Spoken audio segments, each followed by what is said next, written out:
What is concerning about this too, in my opinion, is the fact of the low skillness of this. The fact that anybody could do this. This is something some like high school kids would do at night to mess with people. That's how low skill it is. You don't need to be a hacker. You don't need a computer. You don't need any technical experience.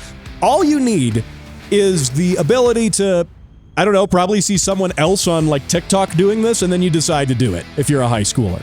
And you know, this is the type of thing high schoolers would do. If I was in high school and there were self-driving cars, man, I did some stupid stuff in high school. I shouldn't say some of that stuff on the air, but I'm just saying, like 16-year-old me would probably get a kick out of this. From Olympic City and the home of Pikes Peak, this is the Automotive ADHD Show with Matt West.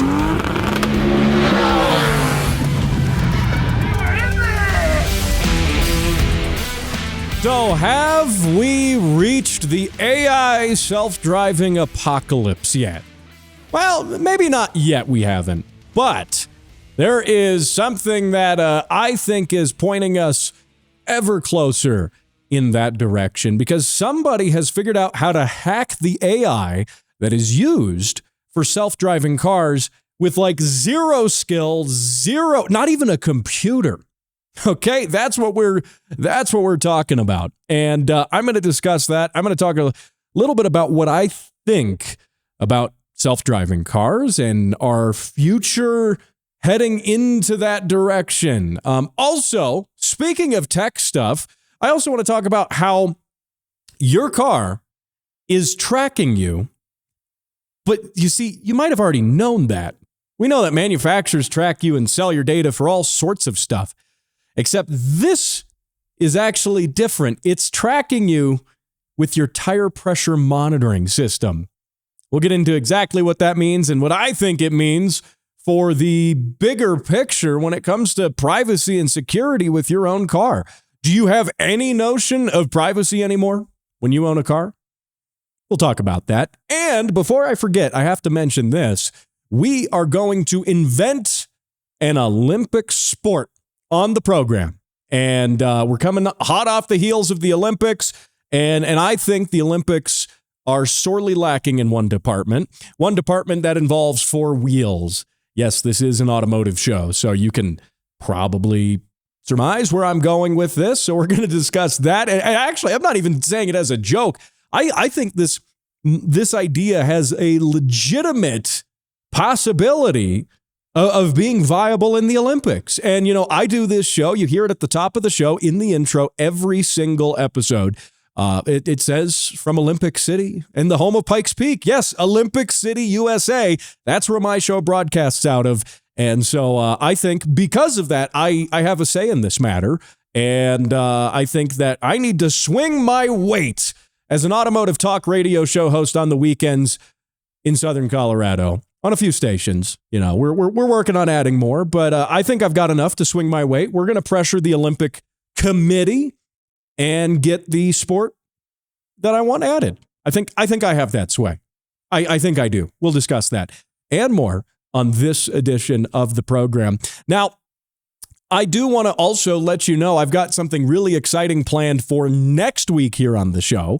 I have a return guest joining me. You may remember him from a little bit ago. We had Andre, the founder of Russ EFI. We had him on the show to talk about how he has a standalone ECU that does everything you could possibly need a standalone ECU to do, and his is $175, which is insane because his competitors are in the thousands of dollars. And so we had a video. I did the radio show with him, and then I put that up as a podcast on YouTube, where it quickly got a ton of views, tens of thousands of views. I think last time I checked, it was almost 40,000 views in just a short amount of time, which I think shows that there is some excitement behind this, but there were also hundreds of comments, and those comments had a lot of legitimate questions from people who might be wanting to put that on their car. It might be the solution they need for their track car, their project car.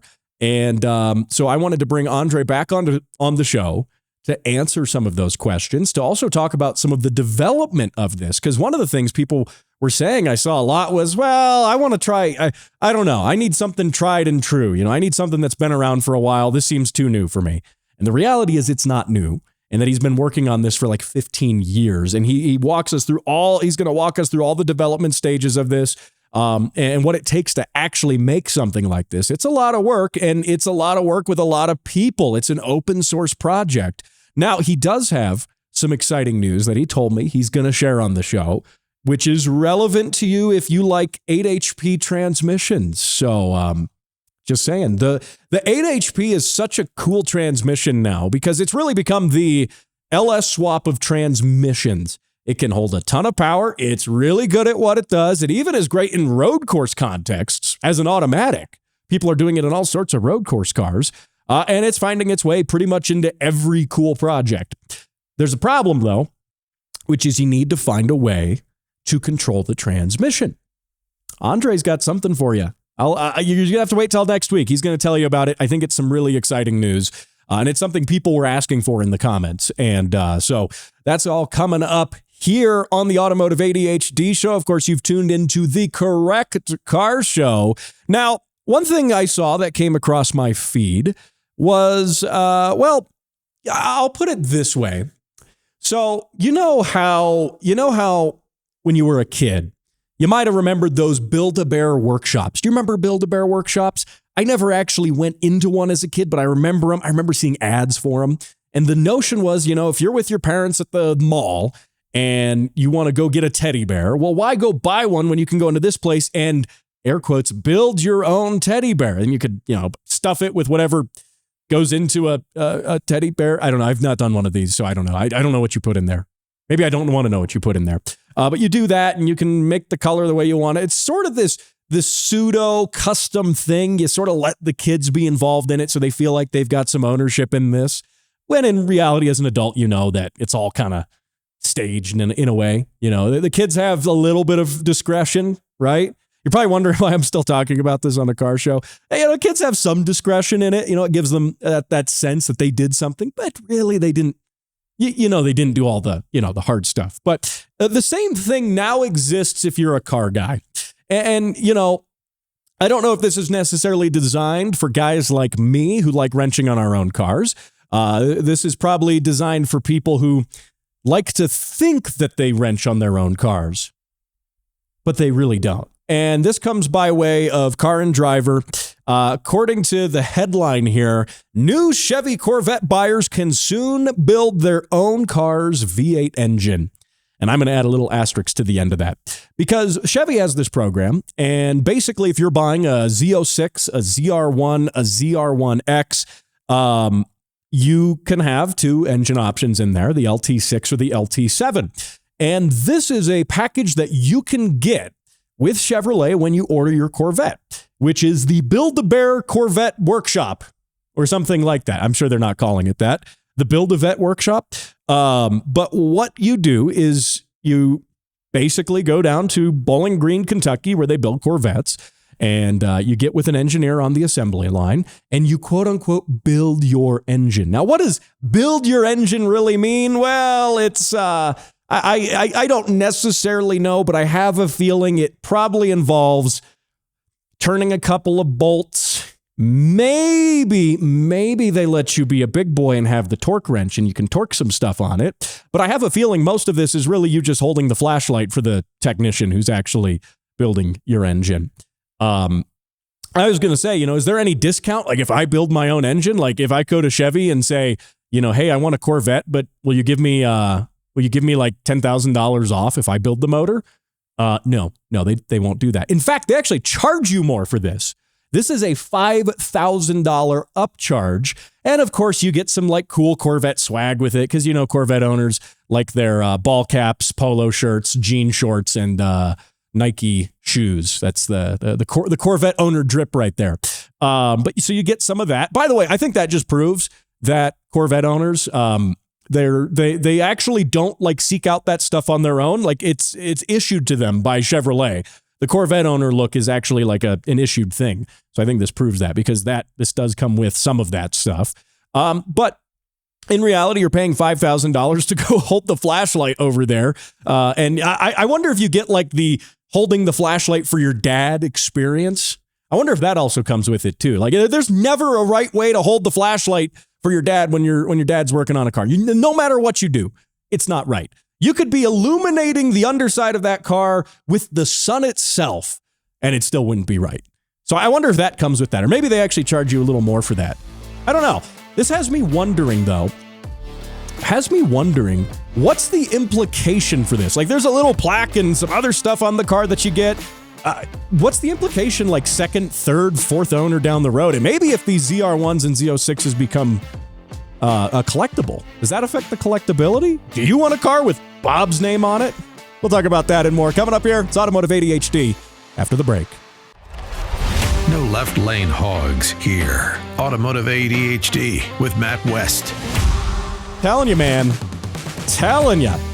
Got to get out of that left lane. I mean, I'm not talking to you. No, I'm not talking to you directly. I know my listeners wouldn't hog that left lane. I'm actually talking to the guy in front of you that's holding you up right now. You should like flash him with your high beams or something to get him to move over. Actually, I find that doesn't work very well. You flash him with the high beams and people do actually that's a great way to get brake checked. I don't know why that is. Sorry, I'm going on a tangent here, but I do feel like that's worth mentioning. You know, in like other places in the world, you flash someone with your high beams if you're coming up in the passing lane and then they move over. You do that here and they brake check you. So backwards. It's not even a rude thing. Like I flash the high beams like, hey, I'm here. Just letting you know. It's not as rude as honking the horn or something. I digress. That's a whole nother topic. We've covered that before on the show. Left lane hogs are a problem, not just because they're keeping you from getting where you're going, but because they actually cause a legitimate safety concern. They cause people to pass in unsafe ways and do things they wouldn't have otherwise had to have done. So, and where are the window tint cops on the left lane hogs? You know, Jim Miller loves to call like the cops who just write you for window tint and maybe your exhaust is a little too loud. He calls them window tint cops. And where are they with the left lane hogs? I wouldn't actually mind a window tint cop or two doing something about the left lane hogs and not bugging me about my S2000's exhaust, which is loud. Anyway, thanks for joining me here on the program. And before the break, I was talking a little bit about Corvettes and how you can build your own motor with a Corvette. And I do want you to chime in on that. If you're watching the show on YouTube, if you're on Spotify, let me know in the comments. How do you think that affects collectability? Because you do get all this special stuff with that car. You get a plaque on it that says you built the car. I feel like all of this stuff is really special if you're the first owner. But again, if you're the second owner, the third owner, is that a turnoff to you? You know, if you're buying this car used, if you're give it a few years and you're buying a ZR1X on Bring a Trailer, right? Is that because, I mean, granted, like they're still going to warranty the engine just because some guy was in there and might have like torqued, I don't know, like maybe they trust you to torque the head bolts or something and they're still going to warranty it. So like quality wise, you're not getting any reduction there. But does the fact that this, I don't know, it seems weird to me. But I chime in with your thoughts. And if you're watching on YouTube as well, we're starting to incorporate these little polls that pop up in the video. So you can say like, yes, I approve of this. No, this is dumb. Or you can usually reply like the third answer, which is usually something like, I like Jim Miller's Mustang. So you can do that too. We'll have one of those pop up here in the video around this area. So now I got to talk about AI in cars. I generally, when I have to talk about AI on this show, it is not for a positive reason. In fact, I haven't really seen much positive benefit from AI in the automotive space. I really haven't. I would be surprised. Maybe it's just because I'm only looking for the bad stuff. It's either it doesn't really do anything or it's doing something bad. If there's something good, legitimately useful that AI is doing in the automotive space, let me know. I want to hear about that. But, and you know what? And to be fair, I'll even cover it if I can find it. But what's going on is AI with self-driving cars specifically. And I've got an opinion on self-driving cars, and that opinion is I don't like them. And I know that they have a purpose. I know that there are use cases where they make sense. I'm not necessarily saying we completely abandon the idea of self-driving cars. Again, there's cases where I think they are relevant, a limited use case area where they can be relevant. But generally speaking, you're not going to find me in one of them. You're just not going to find me in one of them. And even like thinking about this, there's different, people who do different companies who do self-driving cars at different levels. But the Waymo taxis are definitely a one that's been around for a while. And just recently I encountered a video of a guy who was riding in a Waymo when it was driving the wrong way up a one-way street. And this was one of those things I saw in my feed. And if I can find it again, I'll have it roll as B-roll in the video here. Though you know how it is trying to find something that you saw in a recommended feed after you've watched it.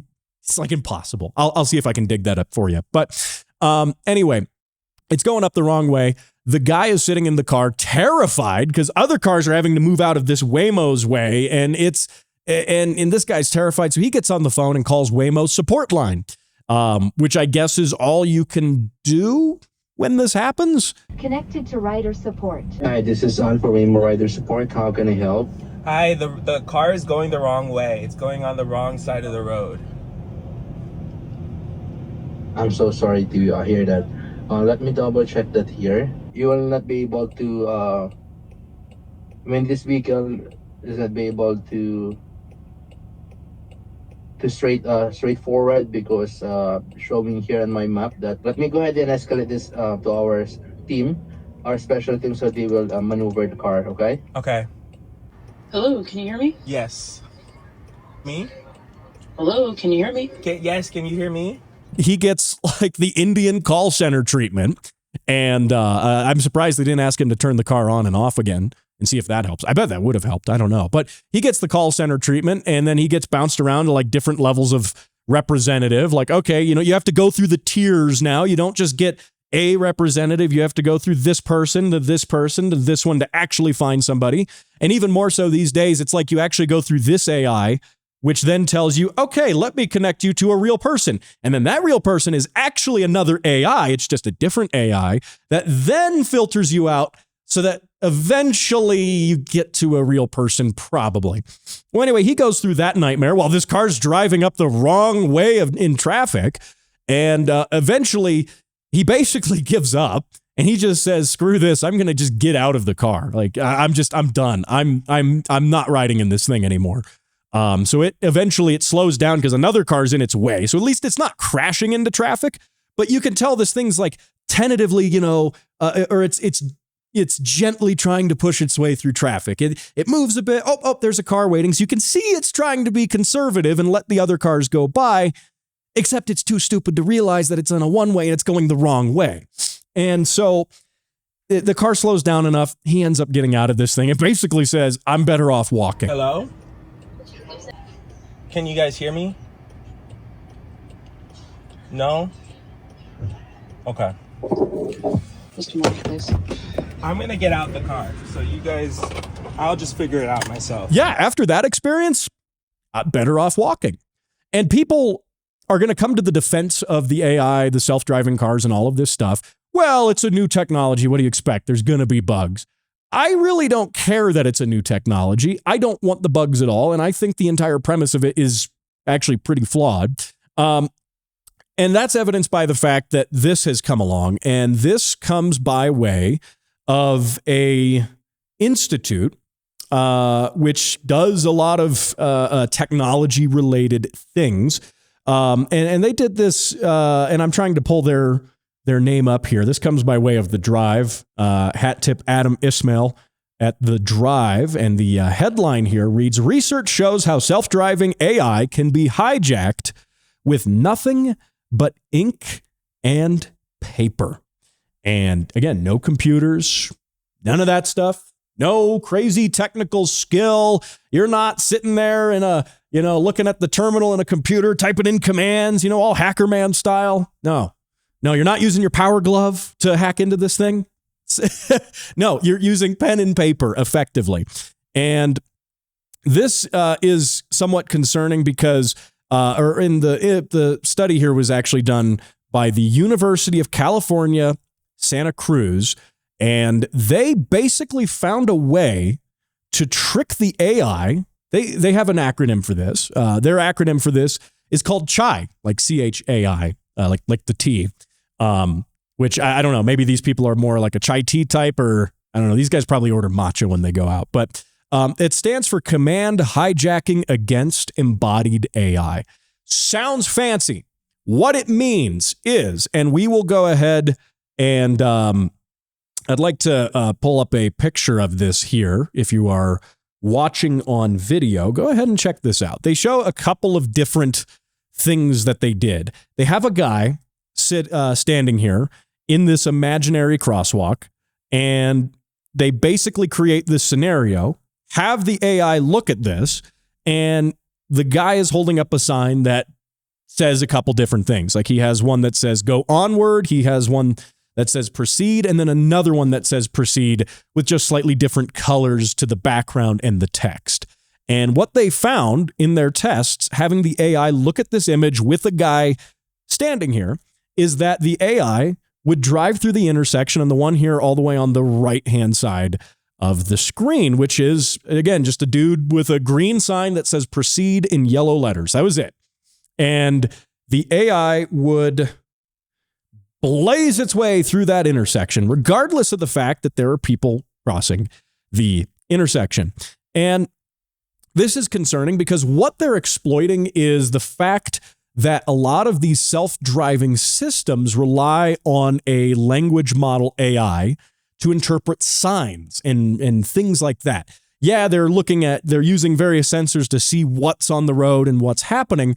But when it comes to road signs, the AI is reading the road signs and then saying, okay, this sign means this, and then issuing that command to another portion of the programming or the computer so it knows that, okay, that sign is this, now I'm going to go do this. It's just basically hijacking that. And hijacking isn't even really the right term here. I mean, you're just tricking the car into saying that, hey, here's the sign. Trust me, I'm a guy with a sign, and my sign says go through this intersection.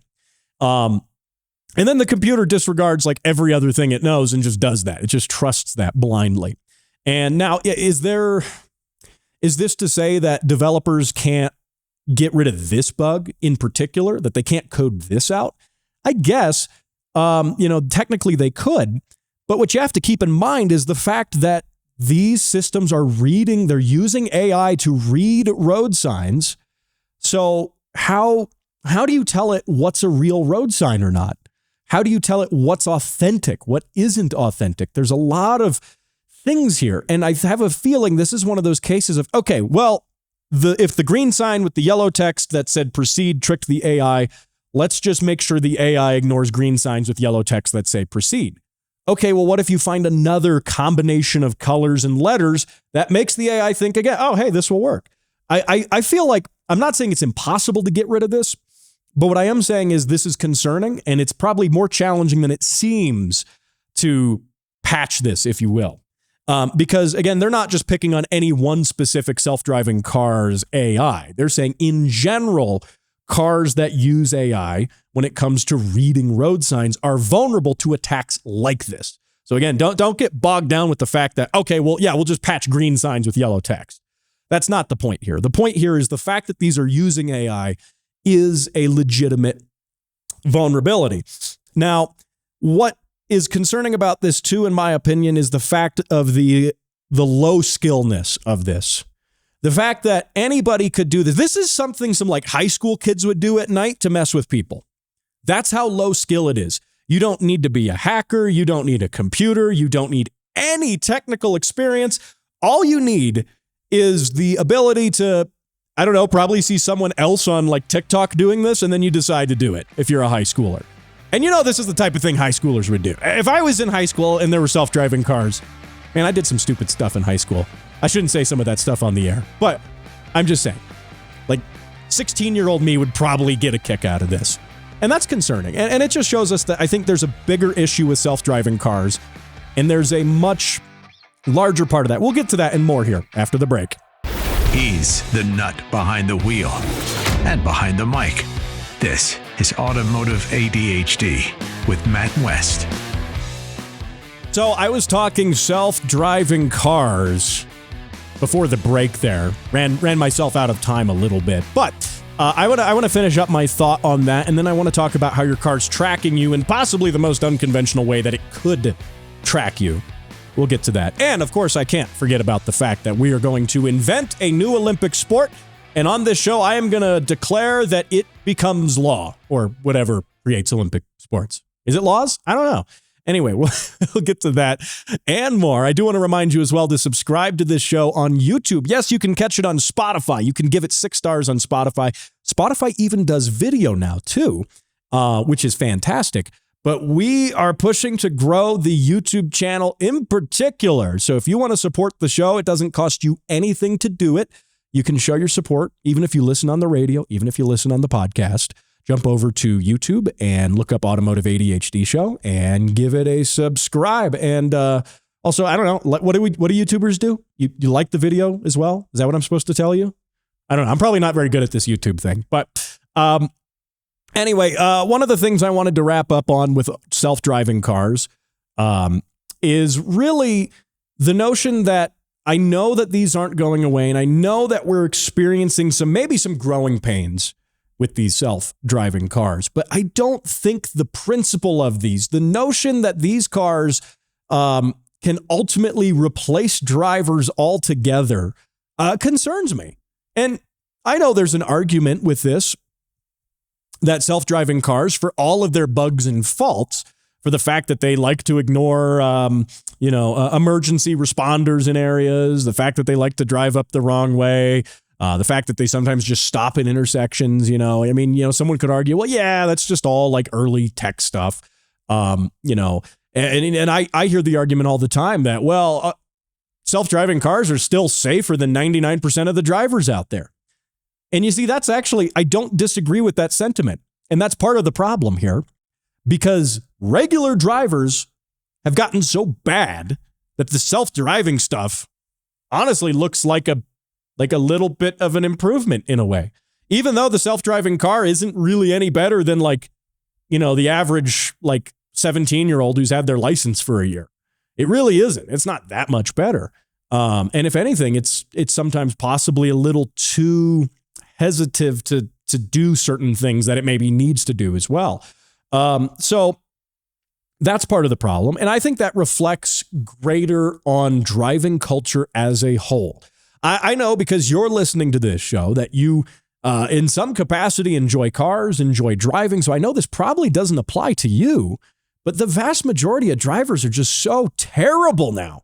They're genuinely horrible at driving. They're distracted all the time. But even if they weren't distracted, their knowledge of what their car does, how it works, and why that affects how you actually drive it. I'm not asking everyone to be a mechanic here, but I am asking people to understand the difference between front-wheel drive, rear-wheel drive, and all-wheel drive. Perhaps if they live in a snowy area, it would be important for them to know that, because that's going to change how they react in a situation where they're sliding, where, it's going to change all of those dynamics. Like, there's just basic stuff you should know.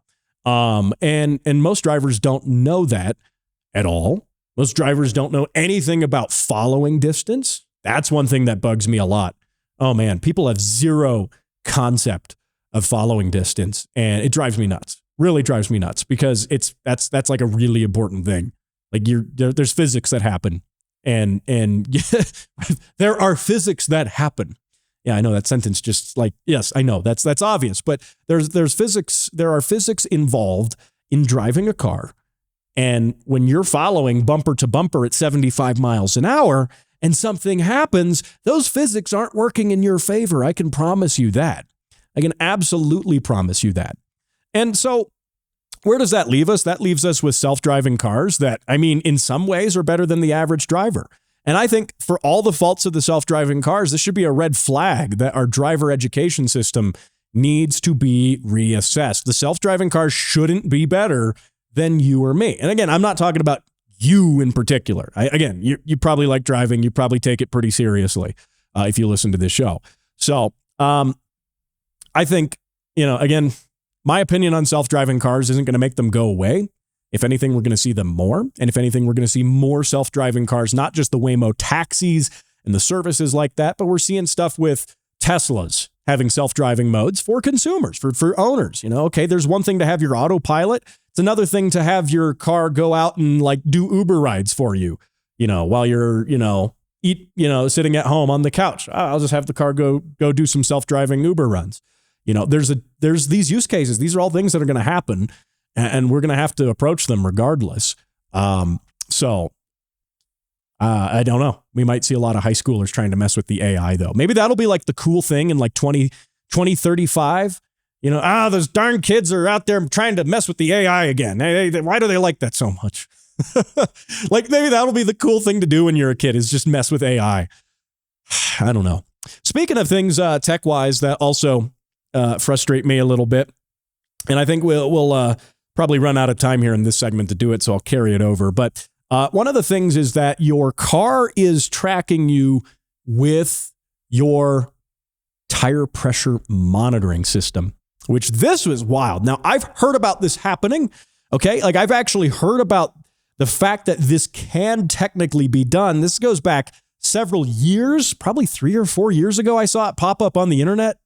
And you know what? It's probably been something someone's figured out before that.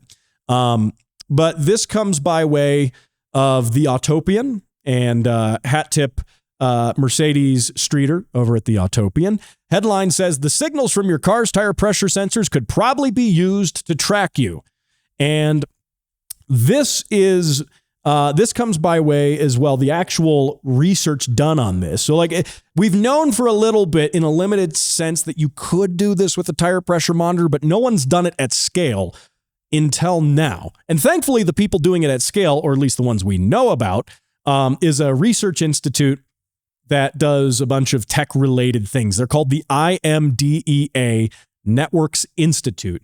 And they basically found a way to use really cheap hardware, really cheap radio, software radio hardware, like $100 for like a software-defined radio and some stuff to make it work. And they were able to log the signals that come from your tire pressure monitor. So your tire pressure monitor lives inside your wheel and it's connected to the valve stem. And it detects tire pressure and then transmits that information over radio signal to a module inside your car, and then it decodes that and gives you tire pressure. And that's called a direct tire pressure monitoring system. There's indirect ones that use wheel speed because they know that like the diameter of a wheel, your tire actually changes if it's, underinflated, for example. We're not talking about those, but we are talking about the standard tire pressure monitoring system, which turns out, I didn't know this, goes way back to 1986 with the Porsche 959, which was the first production car to be fitted with that. Now, granted, that's the 959.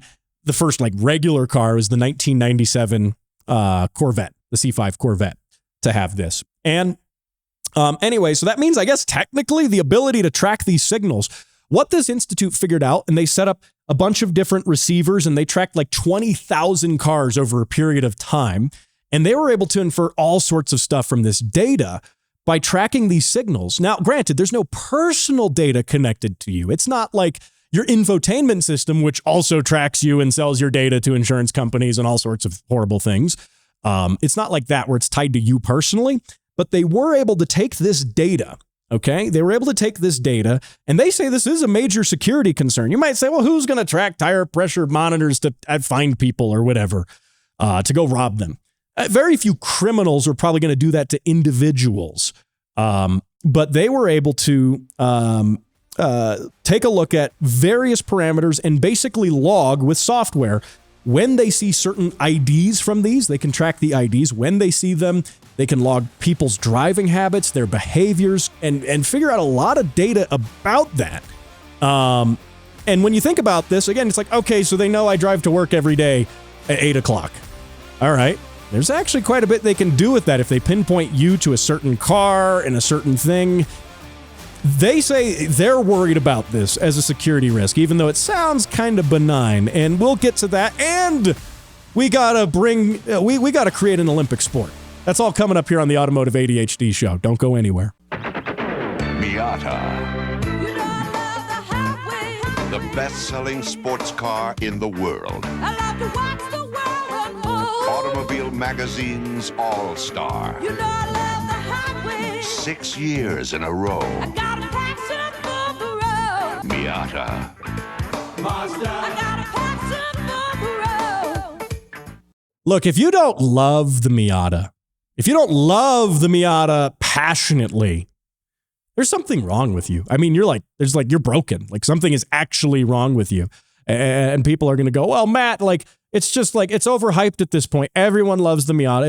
It's stupid. No, you're stupid. That's all I have to say to that. Not you, of course. I mean, the people who say that. You better not say that. You're listening to the Automotive ADHD show. I'm your host, Matt West, hanging out with you, talking cars. And does that old N.A. Miata ad, I think that was from 95, 96. Does that have anything to do with my Olympic sport idea? Of course it does. I mean, absolutely. Because what would an Olympic sport be without Miatas? Now, hear me out on this, okay? So as you know, if you listen to my show on the radio, I broadcast this show out of my flagship station, AM 1460, The Answer, which is in Olympic City, USA, Colorado Springs, Colorado. And we have all the Olympic Training Center stuff here. We've got like Olympic Committee stuff here. We got a lot of Olympic stuff. A lot of Olympians train up here. And I've always been told, I don't know if it's necessarily true, but I've always been told it's because of the altitude, because they can train here at 6,500 feet or whatever above sea level that we're at. And they can train and be more efficient when they go to sea level to compete.